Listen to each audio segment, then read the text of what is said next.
Last spring, I had the pleasure, as almost a newly minted BC employee, to participate in the Winston Center's launching and the inaugural Clough Colloquium. At that time, the noted historian David McCullough was the speaker.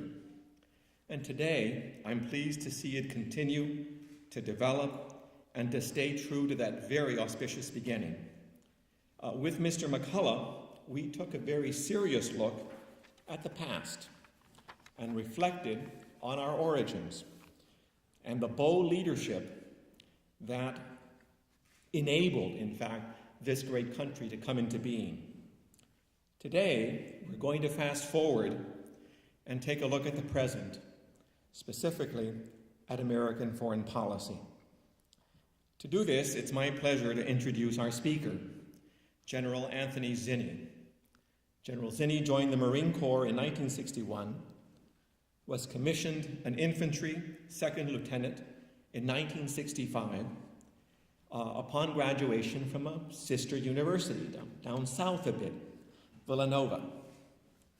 In the course of his highly decorated 30-year military career, General Zinni rose to become Commander-in-Chief of U.S. Central Command and was responsible for all U.S. forces in a 25-country region that included the Middle East.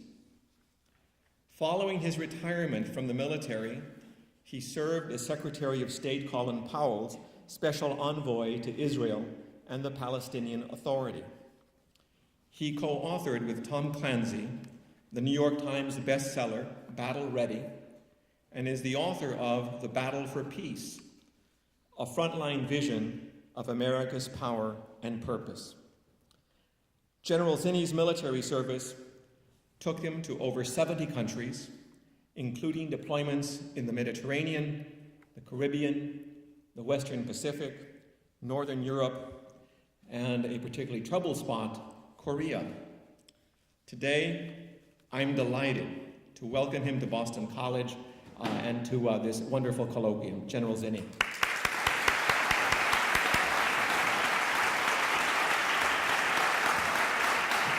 Thank you.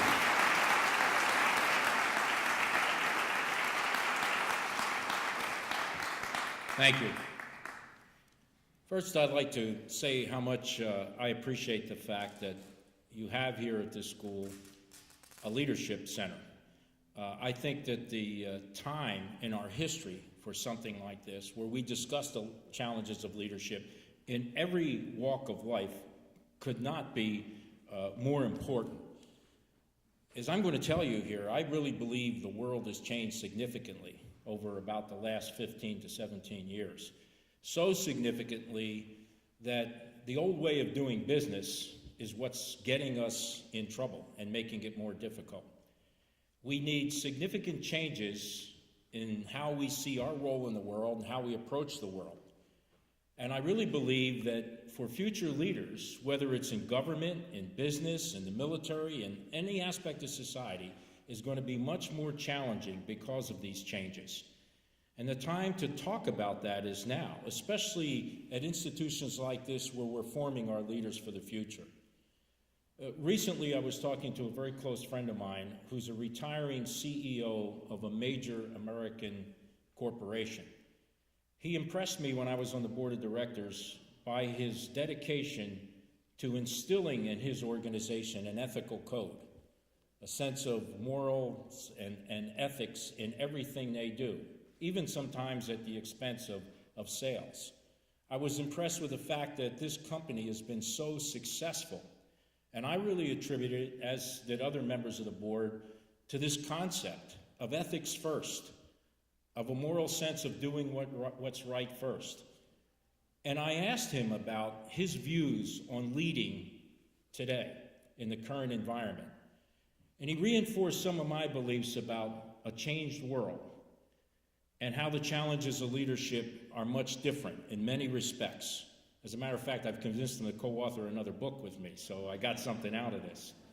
But I'd like to talk about those changes. And I want to first take you back to 1989.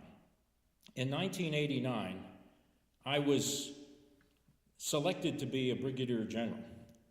And of course, that's a pretty heady thing. There's only 9 brigadiers selected each year in the United States Marine Corps, and I was very impressed with myself on the ability of being selected until I found out from my boss that it could have easily been the next 9 or the next 9, and we wouldn't have lost a beat. But I was told that my next assignment as a brigadier general would be to the European Command, based in Stuttgart, Germany.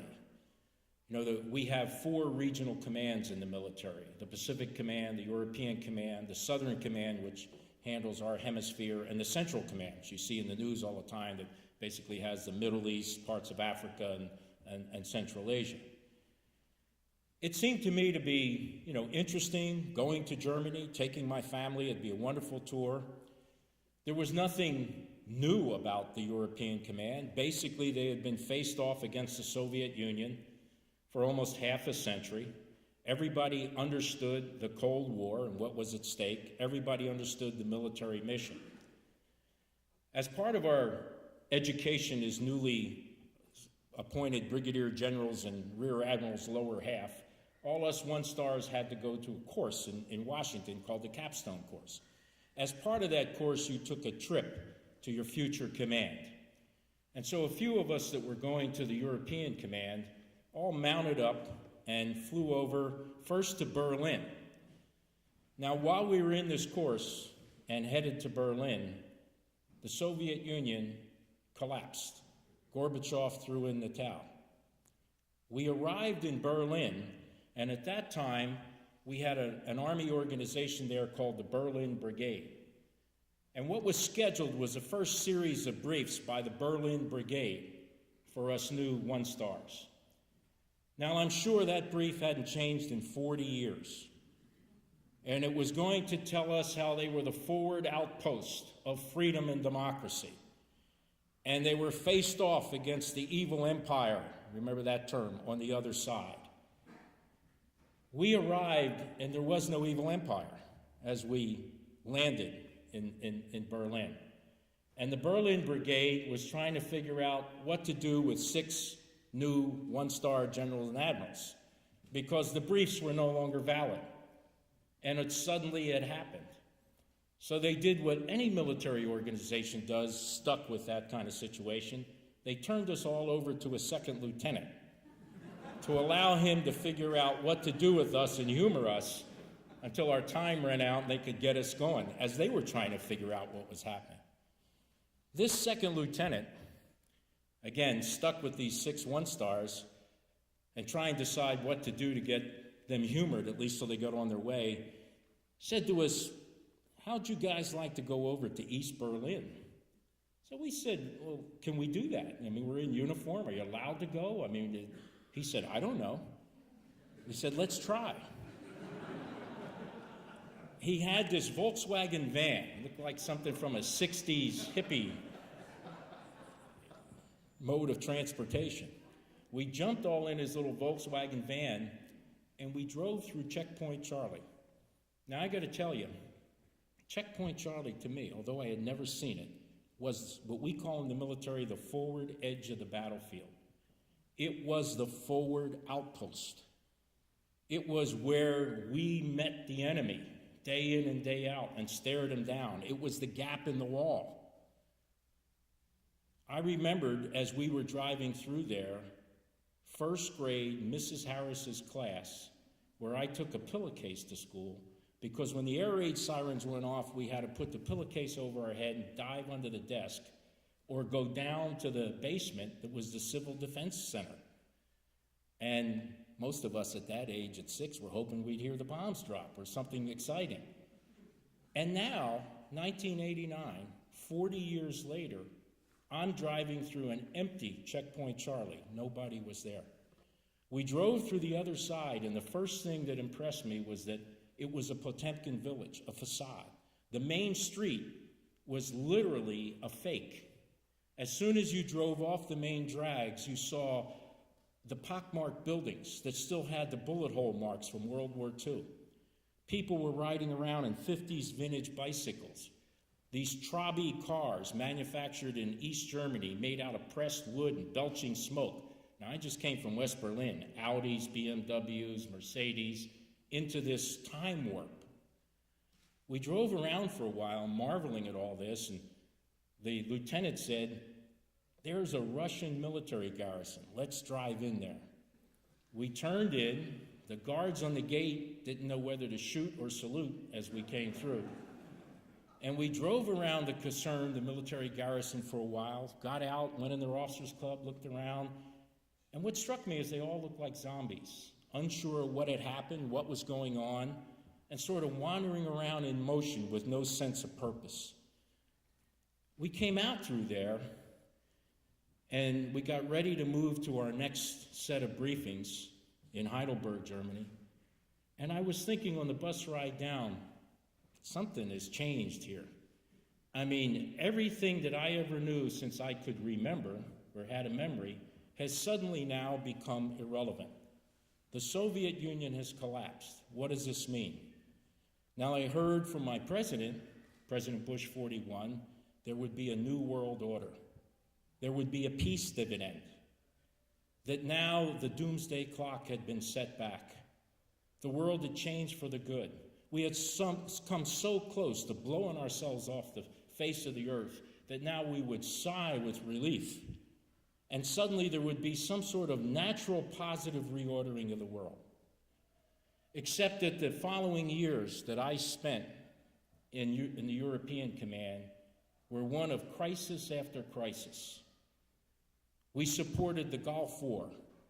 I actually went down with the Kurds during the war in northern Iraq, helped bring the Patriot missiles into Israel as they were being hit with Scuds out of Iraq. We went into the Balkans, into Bosnia, into Kosovo.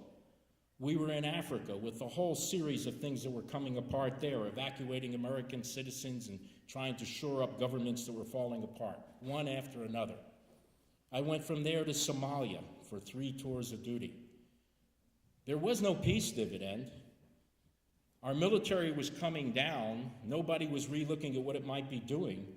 But we were suddenly finding ourselves around the world, keeping the peace, providing humanitarian assistance, rebuilding nations, handling crisis after crisis. When I came back from that tour with this realization that we popped the lid off something that was contained by the 2 world powers buying everybody off in this zero-sum game that we didn't understand. When I got back, I went to buy a car. I went to my buddy Bob, retired Marine that I purchased my last 5 or 6 cars from. When I left, he had a Chevy dealership. When I got back, he had a Honda dealership. I said to Bob, "You communist, how can you be selling Hondas? I want my Chevy." Bob says, "Here's the certificate on the Honda, made in Merrifield, Ohio." I went down to the Chevy dealership, as he insisted, and asked, "Where was this Chevy made?" The guy hands me a certificate, as he was required to do, that said it was assembled in Mexico. I said, wait a minute, my concept now of what is American or not American, I was seeing the beginnings of globalization. It began, obviously, in the economic area, and watched as everything else began to change and morph into more global perspective as opposed to national identity, where we were looking at forming world courts, international systems, watching the Europeans while I was over there trying to come together and form some sort of European identity or state or organization as they wrestled through what a European community or a European Union would look like. So we had now, beside that dual superpower lid popping, we had the effects of this globalization. We then started to see the rise of the information age, information technology, access to information and data. This morning I flew in here on flight 388 from Washington, Dulles. At the gate in Dulles, I'm watching everybody with their laptops, with their iPods, with their PDAs and Blackberries, with their cell phones. And when we get on the plane, pack them up, unpack what you're allowed to have on the plane based on the flight attendant's instructions, begin to gather information, process it, and as we land, listen to her say, "You're now allowed to turn on your cell phones." Everybody in that plane turns on their cell phones. and starts talking. I said, who the hell are they talking to? You know, I have a cell phone I never turn on. My wife gets upset about it, and my office gets upset about it. I get so intimidated on the plane, I take it out and pretend I'm talking to somebody. Information is out there, cyberspace, stuff is flying around. You know, and the access to other technology now. The guy that we're worried about is living in a cave somewhere in the Hindu Kush, running a worldwide network on throwaway cell phones and the internet, and threatening us. And we're worried he might get access to the worst and most terrible kind of technology. At the same time, we begin to see peoples and societies around the world decide that, you know what? Things have changed around here. And I need to get out there and get a better life. And they pack up and they move to where the better life is. And they come, legally or illegally, documented or undocumented, whatever your phrase is. They go to Europe, they come here, and they decide to move. They decide to make a better life that I can't do it growing carrots. I need to grow cocoa leaves. I need to raise poppies because there's more money in that business. They can't do it using OSHA standards and our wage structure, so their agricultural and industrial processes that they use change the climate, damage the environment, as well as the more industrialized nations that do the same thing. So you sort of have this new environment, this new world, with what I think is a perfect storm, a confluence of some of the things I mentioned and many others coming together to mean this world is not the same as it was in 1988. And we haven't done anything to change our approach to this world. Nobody has stopped and looked at this world out there that we face and say, you know, it used to be that we understood how we interacted with the world. We were a nation state, and the preeminent means of interaction was nation state to nation state. You had a national identity. Sovereignty was the preeminent concept. You went to war, negotiated, created alliances between governments and nation states. And how relevant is that today? We're not fighting a nation state. The old rules don't apply. We have what has now become known as these non-state actors. Some of these non-state actors are out there doing good. They're non-governmental organizations that do humanitarian work, restructure societies. Some do not so good. They're terrorist groups, drug cartels, warlords. Many are more powerful than the nation states where they reside. They prefer to reside where there is no government structure, where there is no security, where there are no institutions to be able to cope with the hostile environment they may have created. So suddenly, the old model, the old paradigm isn't there. The way we engage them isn't the same. There's a reversion to tribal identity, ethnic or religious identity. The value of being identified in some sort of nation-state context isn't as relevant anymore. This and many, many other things has changed the planet that we're on and the way we interact. Yet we haven't adjusted our strategic thinking. We haven't changed our organization of government. We haven't changed our practices to adjust to this world. I'm in business. There's no way my business could function if I were organized like the United States government. There's no way I could function if we had the practices that we use. I want you to think about this for a minute. Bloated bureaucracy in Washington. You know, the bureaucracy, when you have bureaucracy that's layered with layers upon layers of authority, that is stovepipe by function, that has no interaction with the other functions of government, you're bound to have a 9/11 catastrophe where the intelligence community didn't talk to each other, where FEMA and others were incapable of coping with the disaster, where communication fails, where the blending of functions so that there's some sort of interactive, synergetic approach to solving the problem is accomplished. You know, we have a system of bloated bureaucracy, and when we recognize it has failed us, like the 9/11 Commission or the Congressional Commission that looked at the post-9/11, that said the failure was lack of integration, lack of quick decision-making, and then to solve the problem created more bloated bureaucracy, Department of Homeland Security, National Intelligence Directorate, where our only solution to bloated government is more bloated government, more layers, a bigger block and wire diagram, where a system that we have of patronage allows over 3,000 key jobs in our government to be given to cronies and political supporters. You're doing a heck of a job, Brownie.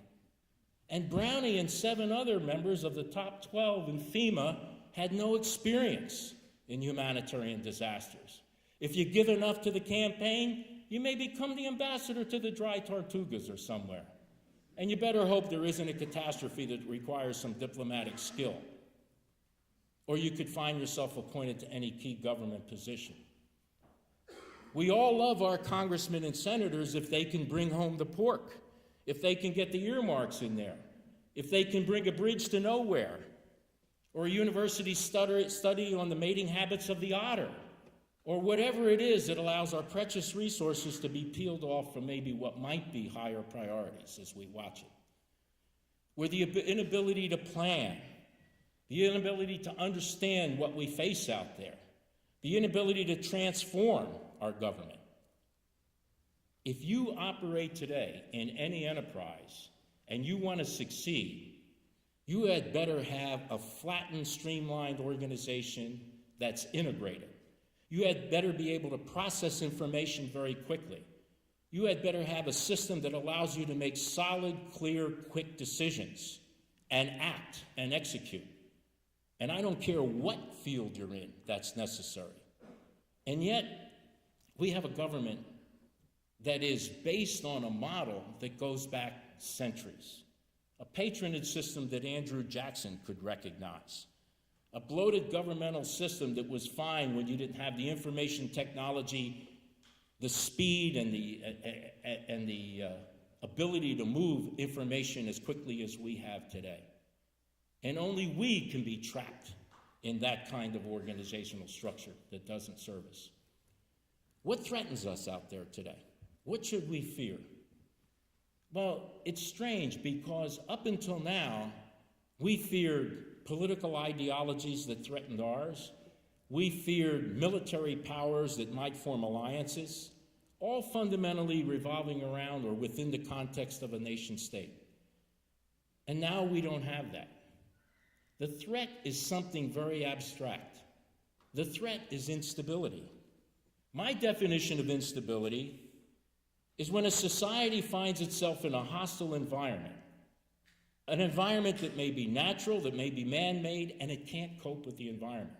Why can't societies cope with environments? Because they don't have the viable institutions, political, economic, security, social, the rule of law, all the kinds of institutions that we understand and we know and we value that allow us to function so well and prosper. And in most parts of the world, those institutions don't exist. And the environment is far more hostile than the one we're blessed with here. And the only way they can become stable is given the help to create the institutions to deal with it.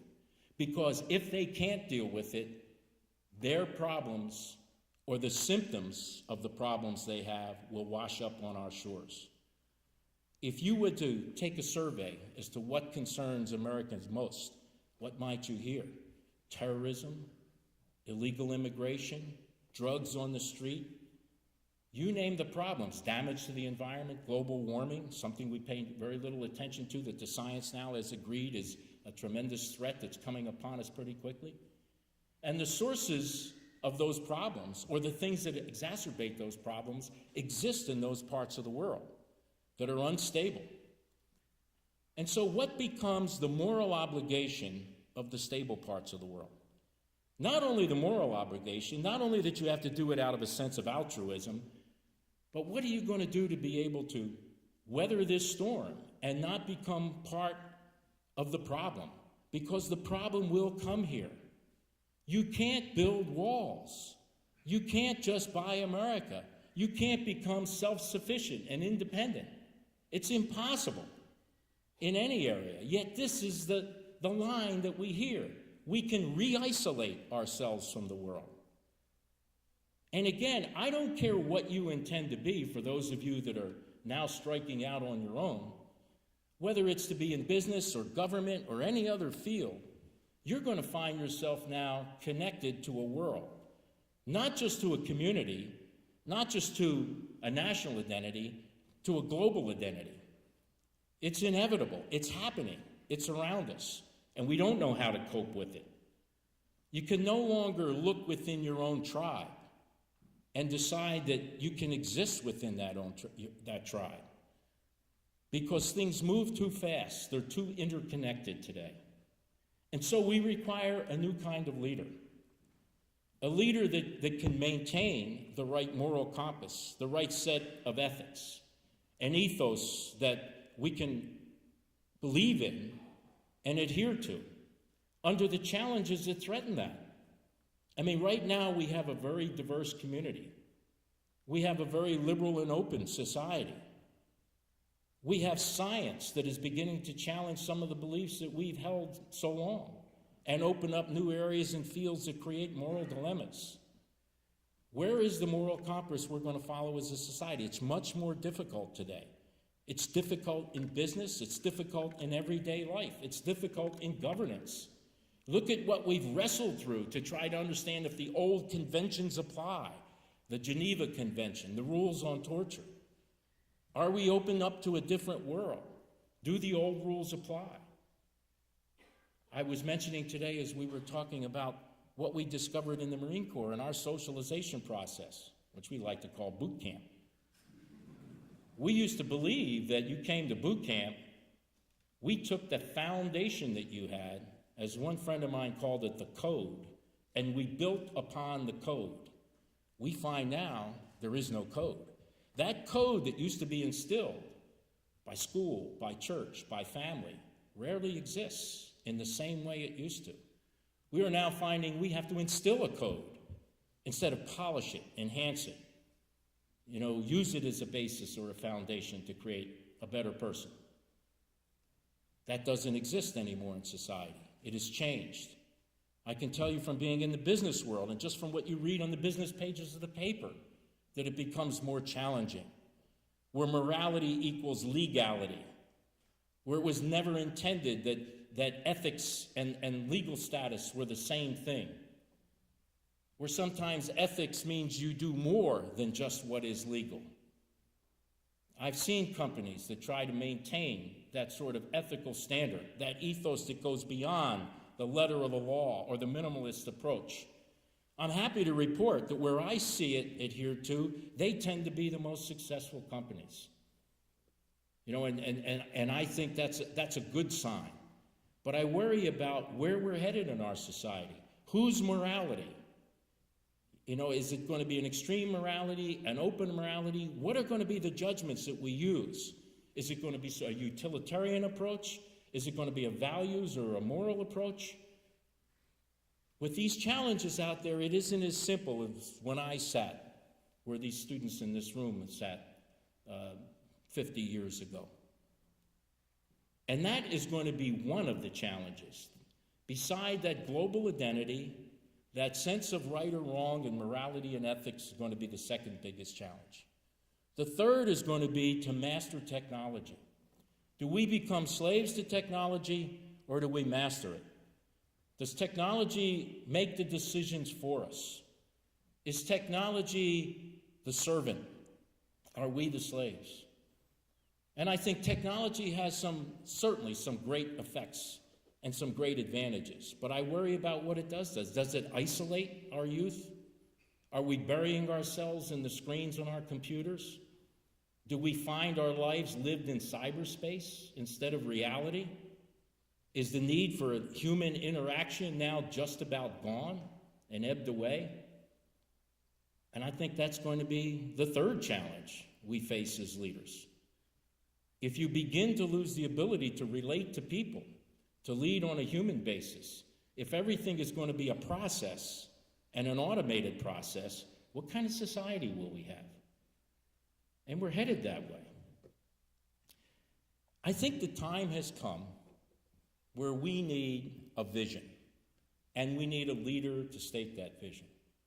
There has to be somebody that looks out into this new world, into the chaos of this new world, into the changes, and I've only mentioned a few, and describes to us how we are going to function in this society. The title of my last book was America's Power and Purpose. Basically, what is our role in the 21st century? We as a society, we as a tribe, how are we going to address the world?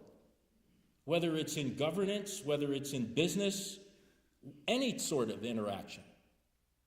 Is our role to be the leader in some respect? Is our role to take the lead? Is that a natural assumption? Are we going to have to be more understanding of other cultures and societies? Is there going to have to be more of a blending? Do we implant our system on others? Do we fairy dust Jeffersonian democracy out there to people who think Jefferson's another dead white guy? What has he got to offer me? How does that relate to me? How do I bring my traditions and my culture into any changes? I've spent almost my entire life somewhere else. And I could tell you we face a situation now where we have societies in transition. Muslims, the Middle East, places where they are going through change, maybe change that Western cultures went through centuries ago, but under greater pressure, internally and externally, facing all the issues of modernity that wash onto them, trying to make the adjustments, to understand the changes, and the pressures to change in ways that they're unsure about, in ways where they can't bring forward things that they value, to shape them around what the modern world has thrown on them. It's difficult. Probably in the 21st century, our role and the judgment on our role will be how well we have helped usher through these societies, through these changes, and through these transitions. Maybe transitions and changes that our tribe went through many decades or centuries ago, and they're forced to go through in much more trying conditions than we are. Do we look at it that way? I want you to think about what we have done in declaring war on terrorism. We call it the Global War on Terrorism, GWAT. I had retired from the military. I was asked to participate in some sort of study for the Pentagon, and the first time I heard that term, a young colonel kept saying, GWAT this, GWAT that, and I said, excuse me, what is GWAT? And he looked at me like I was a Martian. He said, well, General, that's the Global War on Terrorism. I said, let me understand this. We have just declared war on a tactic. I mean, this would be like FDR declaring war on kamikaze attacks or President Wilson declaring war on U-boat attacks. Doesn't make sense. I mean, if you're declaring war on a tactical method, who is it that we declared war on? What is their sources of strength? What do we attack? I mean, we no longer process enemy forces in terrain and march to the capital and take down the regime and declare victory. And that isn't the sort of accepted norm amongst the powers that set the conventions and rules. Shouldn't we be looking deeper into this? If we attack it at a tactical level, sure, we'll have tactical successes. Senior terrorists, the leadership will be killed or captured. The finances will be taken down. Cells will be taken down in 60-some countries where they exist. But will it destroy it as a movement? Will it morph into an ideology if we aren't looking at the strategic centers of gravity? What is it Osama bin Laden needs? To me, he needs an endless flow of angry young men. And if you're going to change things, you better understand where the anger comes from. And how do we and the leaders out there where these young men come from change that anger into contentment, into satisfaction, into hope? Because if you don't, they're going to be looking for the next jihad. They want to become a mujahideen. You know, not maybe even understanding why, but that sense of anger is there for some political, economic, or social set of conditions, some sense of social injustice that rises up in their gut that makes them feel they've got to go off and do something about it. And so they're ripe for the evildoers like Osama bin Laden, who preach an aberrant form of Islam as a rationale to get there and do it. And so how do we work to change those conditions? Or are we just going to try to beat them off and fight them from the bottom up? I spent 2 years of my life in Vietnam. I bled on that battlefield in Vietnam. I watched us try to fight that war from the bottom up. Body count, kill enough of them, and you can win. You couldn't kill it from the bottom up. We didn't understand the war, the culture, the people, the issues. We took an approach that was a sense of attrition as a solution that played into our strong suit: technology, firepower, overwhelming strength, and yet the inability to apply all that power and that strength in the way that could most affect an outcome that would have been more positive to us and more positive to the people we were trying to help, instead of damaging their society so badly, as we are now in many parts of the world. You know, the famous statement out of Vietnam is we had to destroy the village to save it. That kind of oxymoronic thinking, you know, we see and apply today. And so this idea of leadership with vision, the willingness to take on the challenges to change the structure, the willingness to take on the challenges to oppose the system and the actions that are archaic and past their usefulness, is what we're going to need. The world is changing around us. It is more importantly changing around our own system of government, and we don't understand it. There's nothing wrong with the tenets and the principles and the concepts of our government. It is in the structure and in the practice we need the changes, or we're going to be pushed to the dustbin of history in pretty quick order. You know, how long will it be before we are not the most powerful nation in the world in every respect that we measure power in the world? As we see other rising powers in societies, how do we accommodate a world where maybe we aren't dominant? While we still believe we can build the walls, become self-sufficient, not be dependent on anybody or anything else, when the shrinking planet right before our eyes demands that we are. So the challenge, especially for all the students in here, is to think about your own future. I wish I could tell you that we're going to give you the same kind of world we lived through, one where we had a clear sense of who we were, a clear sense of what our role was, and a clear sense of what threatens us, and a clear sense of what it took to succeed. It's not that kind of world anymore. You're going to have to be a quick thinker. You're going to have to be broad-based in your education and understanding. You're going to have to make decisions far faster than I ever had to make decisions, with far less information. You're going to have to work with organizations that are flattened and streamlined and can't afford the luxury of time to process the kind of absolute decision that is going to have to get there quickly, the 80% solution, vice the time for a 100% solution that is irrelevant by the time it's produced. You're going to work in diverse societies. You're going to look out and not see people diverse by their ethnic and religious and belief systems. You're going to see people diverse in where they come from and how they think about things. It isn't going to be sort of the local community, the homogeneous, consistent, kind of rubber-stamped, formed society. We aren't that way anywhere, almost anywhere in the United States today, let alone in the interaction around the globe. So my message to you today would be, as someone that is getting ready to check out here, is that we are giving you a different kind of world. We are giving you a world that probably is very confusing to us. We are giving you a world that you're growing up into that's going to require different kinds of thinking. But the most important element to this is to establish your code, your moral compass, your sense of ethos that has to carry you through. a personal code. And don't violate your personal code, because everything in this environment will try to get you to do it. Everything will pull against you. The profit and loss statement will pull against you. What threatens you will pull against you. All kinds of things will be pressuring you to compromise. Don't, because the strength of what we could have is a code, is an ethos that we won't compromise on. I'll close with one story that I told earlier.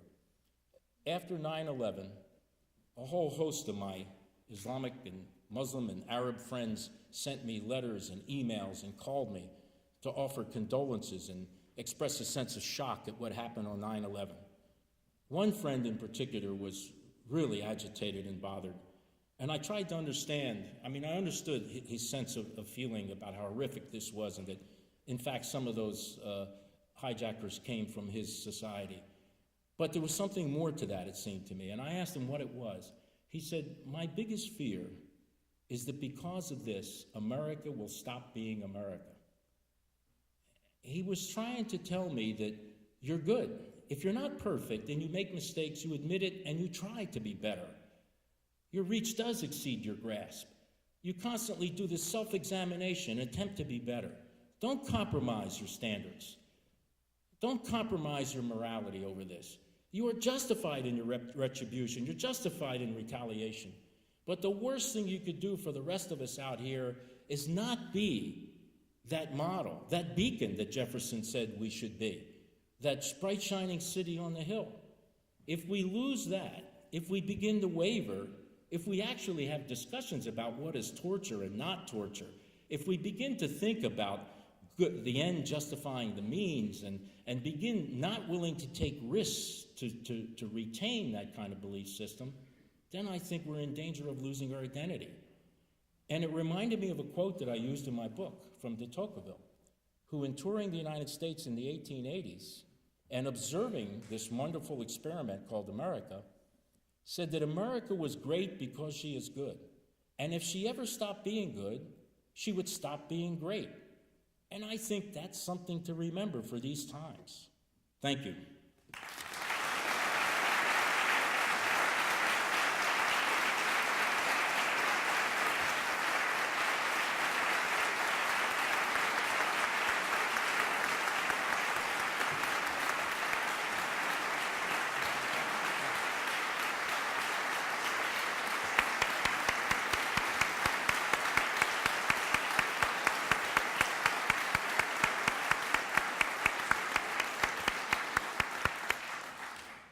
Thank you for a masterly presentation, not only of the present, but I think a rather masterful review of how we got here and the challenges that it presents for us into the future.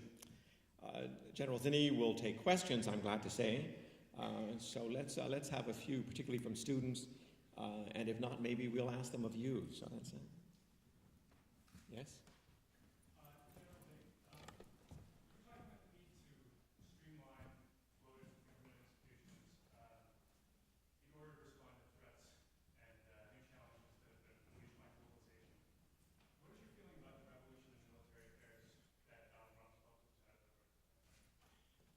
I think we can succumb to the siren song of technology in that area.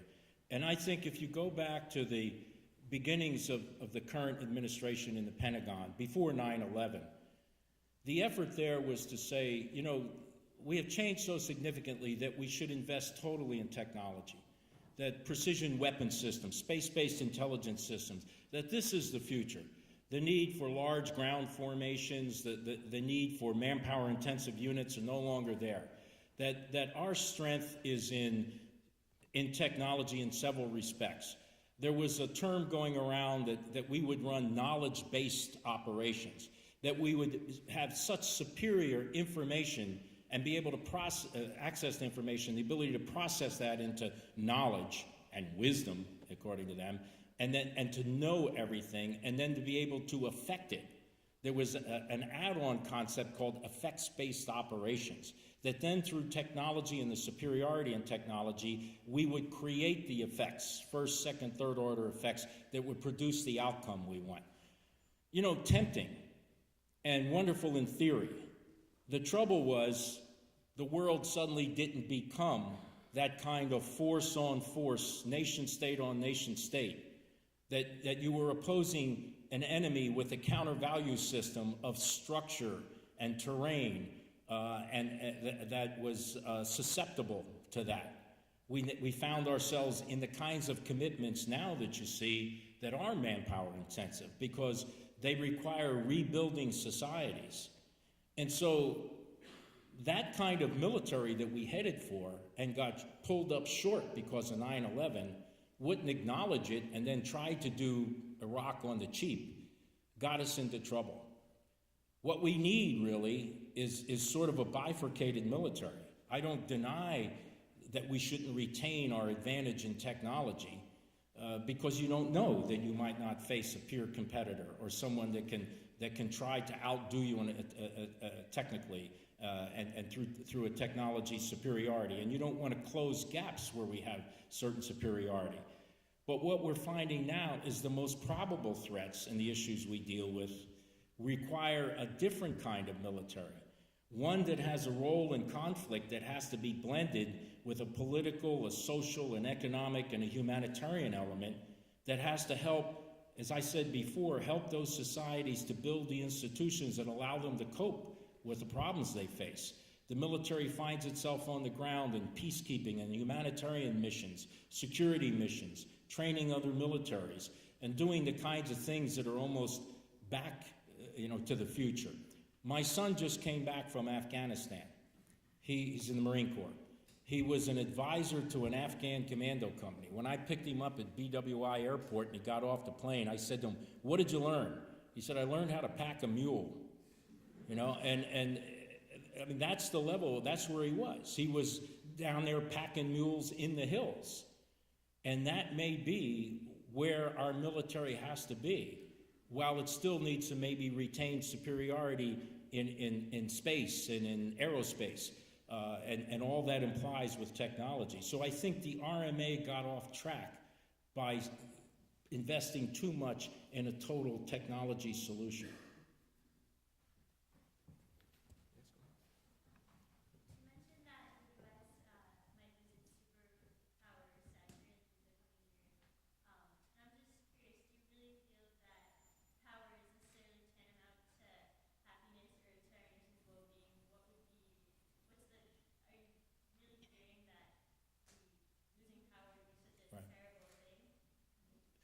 I think that what leads to use your term, to happiness, which is a good term, I like it, is stability, is global stability, where societies can function, where they can prosper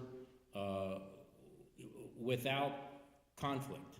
I mean, that's obviously where you want to be. And it may or may not have anything to do with power. Power may be necessary for your own security. Power may be necessary for you to be able to help others. So power in and of itself is neither a good thing nor a bad thing. It's only good and bad in how it's applied.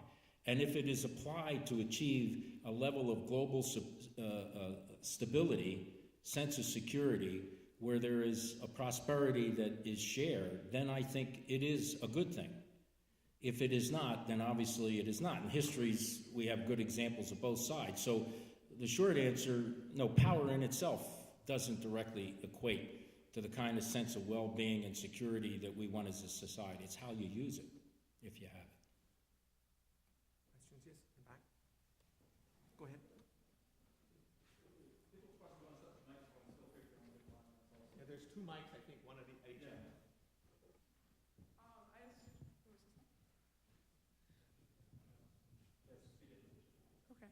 I just want to first say thank you for your words of inspiration. Coming from a student perspective, it really is very inspirational to hear what you have to say. And secondly, to similarly go off of Tocqueville, he says in Democracy in America that it is the hardest thing to change the mores of people. And speaking to someone of my generation, and as you alluded to, in a society that really has kind of isolated, technology has really isolated people of my generation, I feel as though I can talk about these big issues within like smaller circles, but the majority of people that I know perhaps aren't so keen on them. How is it that our generation deals with this challenge of really changing the mores of people, and is this something that we can even really do in a generation's time? Well, I think first of all, it's a great question because it goes to the source of what I think can only generate the kind of change we need. The people have to understand the kinds of things I talked about. It is necessary for your generation to have the curiosity and maybe the acceptance that you no longer are going to be able to live in the world that your parents did or your grandparents did, where, I am the son of immigrants, and my family came here seeking a better life, which obviously they achieved. I mean, in one generation, you can go to the highest levels of, assimilation in this country is fantastic. The opportunities were there. They could leave behind them places where there weren't those kinds of opportunities. They can come here. And up until recently, we can basically say that our borders were secure. Two mighty oceans stood between us and the problems. Washington and Jefferson's warnings to us about foreign entanglements, our own internal look at manifest destiny and the way we kind of stayed within our own sphere and were able to prosper. Those opportunities may not be there anymore. That kind of isolation isn't there. So what that means, what it implies for your generation is you are going to have to do more to understand a broader world than maybe I had to or my generation had to, certainly. What frustrates me is when I talk to people in my generation and saying the rest of the world is influencing everything that concerns you and getting the reaction basically, no it doesn't. I only have to engage the rest of the world if I want to. It's a choice. And in many cases, the things you're advocating are really altruistic. If you can afford it, you can do it. And I'm trying to say, let me tell you something. The flood is coming, and you don't have any flood insurance, and you need to invest in it. It's not even a matter of altruism or something that's morally right. It's a matter of necessity. The climate will change, and we won't be able to affect it. Any system that generates problems will find those problems transferred to our shores now. We're too mobile, it's too open a society, and technology can deliver it anywhere now. And so what's necessary for your generation, and what I would hope our educational institutions are doing, are saying you need a broader education and a broader understanding of this world we live in. Don't fall into the trap that we have for so long of thinking we have the luxury of retreat and isolation. And I don't know how you encourage that. I mean, it worries me that we're going to see it too late.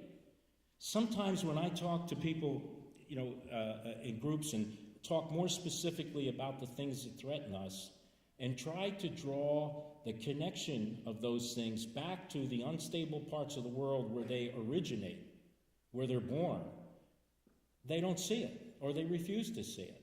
And they don't want to believe there isn't something you can do to stop it and cut it by going into a shell or becoming protective. Literally, economically protective, in the security sense being protective, and again, within the self-contained isolationism. And that needs to be the message for your generation. We are part of a global community more than ever before. It doesn't mean we need to change our values. It doesn't mean we need to change our identity. It doesn't mean we need to change our belief systems. It means we have to learn better how to interact and how to create stability or help generate stability elsewhere in the world, because in the end, it benefits us. Thank you. We have a question. General Zinni, there was an article in the Atlantic Monthly by James Fallows recently, and he suggested we simply declare victory in the war on terror and replace the so-called with us or against us sort of strategy with something a lot more nuanced. How would you react to that? Well, first of all, I think that our view of this problem, as I sort of hinted at, is too simplistic. It's like the Eskimos have 8 words for snow. If you were to ask somebody in the Islamic world about terrorism, they don't see it as a monolithic threat. They see maybe deeper into the complexities of it. They may see Osama bin Laden and al-Qaeda the way we see it, as a global threat that needs global cooperation to work against it. But they may look at let's say Hamas or Hezbollah and identify that as freedom fighters that happen to unfortunately use terrorist tactics. They might look within their own societies at homegrown terrorists and say those are misguided youths. We need to handle them, we need to take care of them, but those are just jihadi wannabes or mujahideen wannabes. And they see the subtleties in these, right, wrong, or indifferent. The point is there is that more nuanced look at who you face. There's a deeper look at what generates that. And the reasons could be many.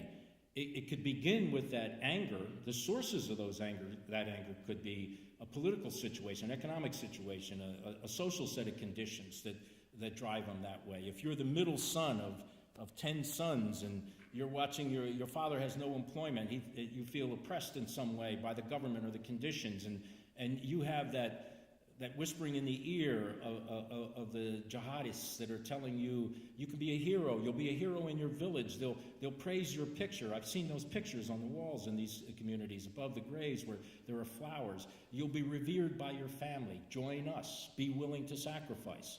It is justified in the eyes of God. I mean, it is a siren song.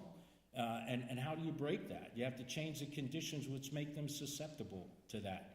I don't think that you can't think of this in terms of war. That's the unfortunate part. War is the metaphor we love. I think it goes back to World War II. World War II was the good war. We were wronged. We were attacked. We had enemies that were easily demonized, the Hitlers and the Tojos and Mussolinis, and we fought to unconditional surrender. We mobilized the nation. We sacrificed. We all went to war. And we emerged victorious and into the greatest era that began in the aftermath in our history. And so what did we do? We love that so much that we declare war on illiteracy, declare war on drugs, declare war on poverty. So we declare war on terrorism, a tactic that doesn't even make sense. We are in conflict. We have societies in conflict, societies in conflict with themselves. And your point, or Fallow's point, about it needs a much more nuanced approach.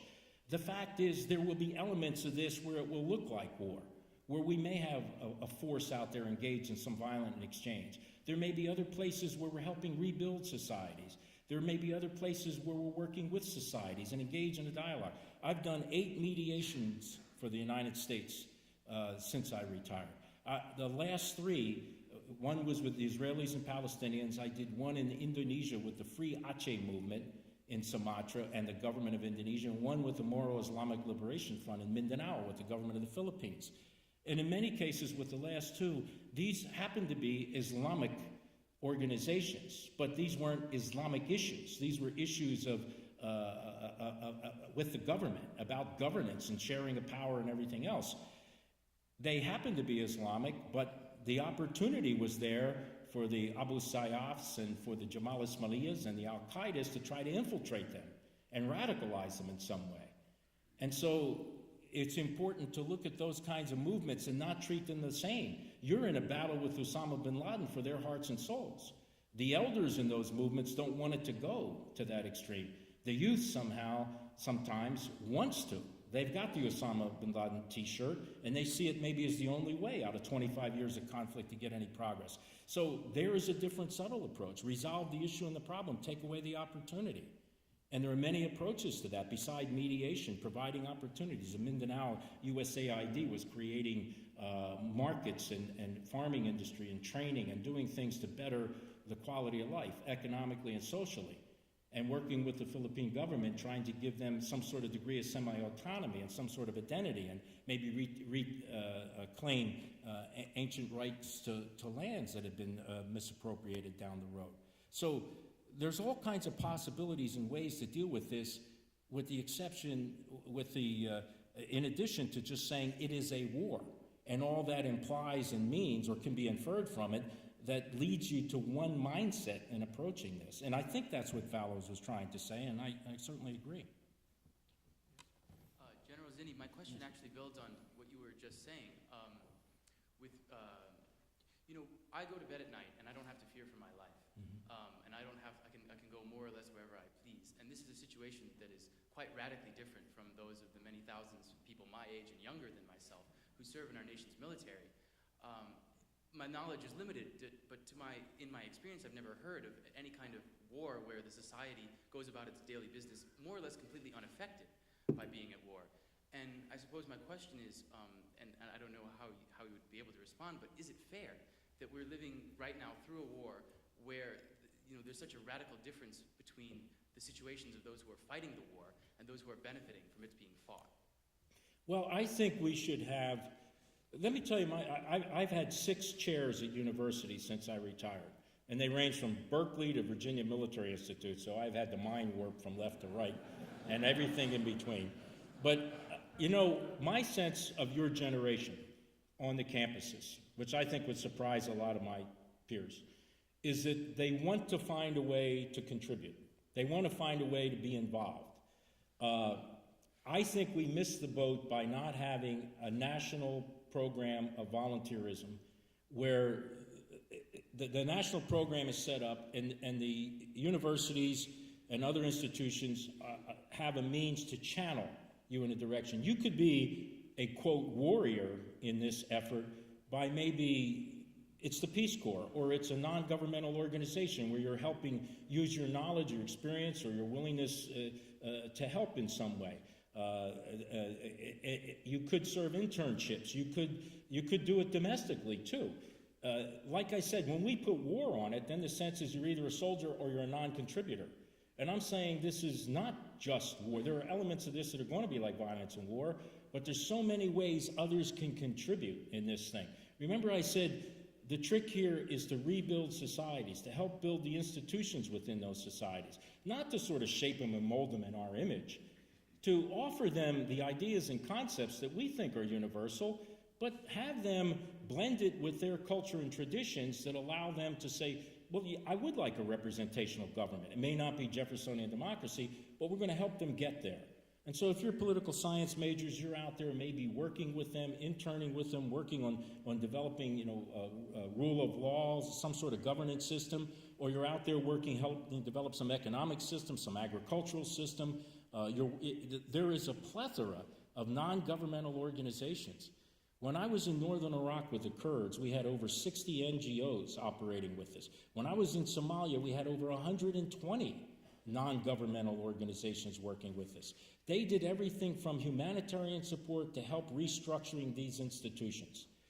And almost everybody I saw out there was your age, not my age, your age.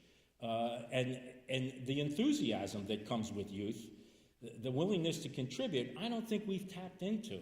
So I think we can make more people a contributor or a, quote, warrior in this effort by channeling them in where they feel they can do the most good and where they're most interested. Some will want to put the uniform on and engage in that way. Some will want to do it in another way. And I think that's the part we're missing in this. And that's the frustration I sense from your generation is that I want to help and I want to participate, but I'm not given the opportunity to give it through the means I feel most comfortable with or most qualified. Thank you very much, General. Thank you. Last question. Hello, sir. Just a simple question. What do you think of Neil Ferguson's hypothesis that the United States is in fact a de facto empire, and that the friction that we encounter in our foreign policy, friction in the sense, I guess, the way Clausewitz used it, is a result of our inability or our unwillingness to apply our power across the full spectrum of foreign policy tools? Two answers, or two parts to the way to answer that. I do believe we are an empire, but a different kind of an empire. Not an empire sort of generated by military conquest. We are an empire of influence. And in most cases, not of intentional influence. It's like the 800-pound gorilla. If you're in the room, you influence things. We are, in so many respects, the 800-pound gorilla. So, I was a friend of mine who's the Crown Prince of Bahrain. We were driving down the road, and he says, there's the American Cultural Center. And I looked over, it was McDonald's and Burger King. They all, we were laughing about it, but there's so many ways I mean, that's simplistic, but there are many ways we influence things that we don't even know or understand. It could even be cultural influence. It could be economic influence. You know, our military-to-military relationships. Everybody wants to be like us in some respects. Wants our technology. Wants our method of designing a military and operating a military. So out of influence, we have become an empire of influence. We don't understand it. We don't know how to use it. Which takes me to the second part. We don't understand how to use our power. We don't understand the subtleties, and maybe it's because we're relatively young in terms of being a global power, a global empire. We don't wield it well. We don't blend it well. The elements of power, diplomacy, the ability to control and information, you know, dominate information is probably a better term rather than control, our military might, our economic might, our social and cultural influence. We don't know how to blend them. You know, we tend to be a one-punch fighter. We understand the military component and maybe overuse it and use it clumsily. Just take a look at diplomacy and dialogue. We treat it as a reward. I mean, nobody else treats dialogue and interaction and communication as a reward. It's a neutral fact of the way peoples and societies interact. We're saying, if you're good, we'll talk to you. Yeah, you know. I mean, it doesn't make sense. So we are very naive. We are very clumsy in many respects. We are kind of the young empire trying to understand our power, understand how to integrate the elements of it, and how to wield it in the right way. I think our intentions are good, and I think people around the world basically know that. They just get angry at the way we use it. I mean, if you talk to most people out there and that you take a poll and what do you think of the United States, you approve it and all, you'll see these polls break out if you ask the right questions, that they are angry at the policies, but they love the people. Or they're angry at the way we do things and how heavy-handed we do it, but they believe that you know, we intend to do well. I mean, that's the way they come out if you kind of get down and ask the questions in the right way. Their anger tends to be, especially if you talk to people that think about this and maybe are more educated, their anger is that you have every opportunity to make this a better world and you haven't figured out how to help do it. Now, having said that, let me say something else. We can't take total blame for everything that goes on in the world. I mean, we can help people. Sometimes we have to use sticks in addition to carrots. We can't accept constantly having it all laid on our doorstep. And great powers find a way to incorporate others, to get others to help deal with the problems they have to deal with. Let me give you an example. Osama bin Laden preaches an aberrant form of Islam. Who is to define Islam? It isn't going to be our job, nor can we ever define Islam. It's going to happen within Islam. Moderate Muslims need to decide and take the floor. They have to decide where Islam is. Is it at an extreme? Is there a sort of a central definition of Islam that is acceptable? Is it just diverse and you have to accept all versions of it? But what surprises me about that part of the world, because they love so much that kind of exchange and dialogue and debate, they haven't gotten into this.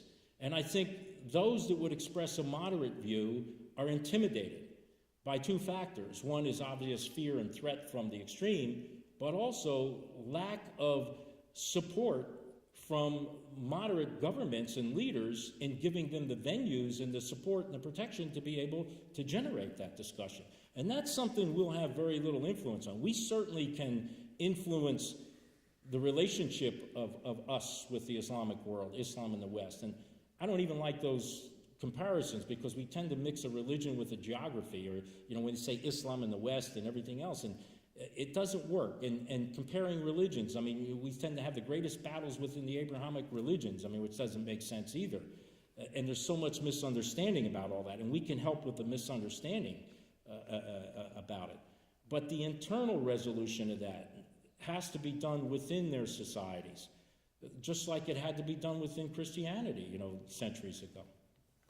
Okay? Thank you.